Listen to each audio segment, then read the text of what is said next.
بسم اللہ الرحمن الرحیم۔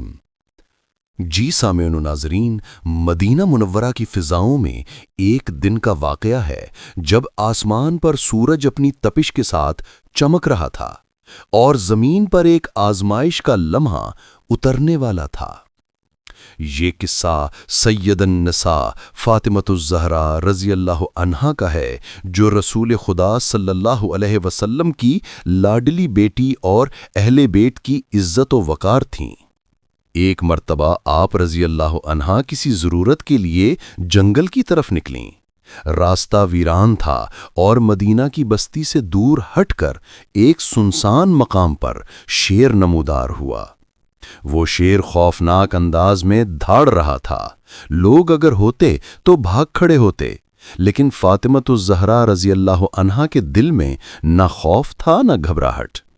آپ نے فوراً یقین باللہ کے ساتھ کلمات توحید زبان پر جاری کیے۔ حسبی اللہ لا الہ الا ہو علیہ توکلت وہو رب العرش العظیم۔ اللہ میرے لیے کافی ہے، اس کے سوا کوئی معبود نہیں، اسی پر میں نے بھروسہ کیا اور وہی عرش عظیم کا رب ہے۔ یہ الفاظ ایک نورانی ڈھال بن گئے۔ شیر آہستہ آہستہ اپنی جگہ جھکنے لگا اور پھر اس کے چہرے سے دہشت کے بجائے نرمی کے آثار ظاہر ہوئے۔ اتفاق سے قریب ہی ایک منافق شاعر چھپا بیٹھا تھا۔ وہ ہمیشہ اہل بیت کے خلاف دل میں کینہ رکھتا اور طنزیہ اشعار کہتا۔ اس نے یہ منظر دیکھا اور حسد سے جلنے لگا۔ اس کے ہونٹوں پر طنزیہ مصرے پھسل گئے۔ اے فاطمہ، یہ کیا کرشمہ ہے؟ شیر تمہیں سلام کر رہا ہے۔ وہ ہنس کر کہنے لگا، یہ جادو ہے یا کوئی فریب؟ لیکن فاطمہ رضی اللہ عنہا نے اس کی بات پر جواب نہ دیا۔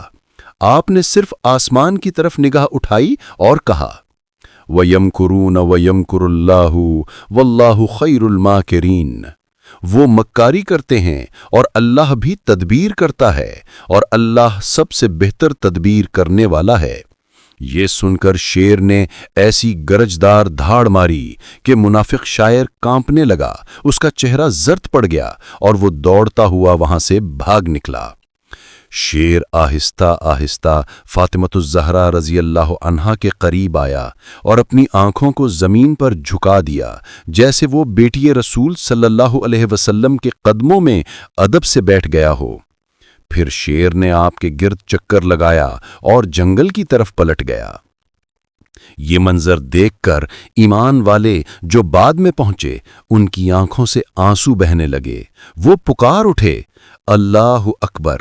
یہ مقام صرف اس خاتون کا ہے جسے نبی صلی اللہ علیہ وسلم نے اپنے دل کا ٹکڑا کہا۔ اس واقعے میں کئی نشانیاں ہیں۔ جب دل اللہ پہ بھروسہ کرتا ہے تو جنگل کا شیر بھی تابع ہو جاتا ہے۔ ان ولی اللہ الذی نزل الکتاب وہو یتولی الصالحین۔ جو اہل بیت سے بغض رکھتے ہیں، ان کی زبانیں خود ان کے لیے زہر بن جاتی ہیں۔